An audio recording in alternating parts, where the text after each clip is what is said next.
Well, that's progress. Put the 415 on it next. Look at how nice that looks. It's great. The hood's on the line because when I put the hood on, this wasn't all. I got to make new holes, but got all that rust out of there. Put some 415 over the welds. Fits together nice now. And it looks like a normal car again, almost. How it looked 13 or 14 years ago. Like, subscribe, and share. Make sure you hit the thumbs up.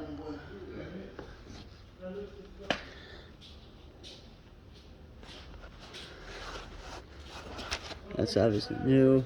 Yeah. Hold on. Let me see what's going on over here. Like, subscribe, share, and hit the thumbs up.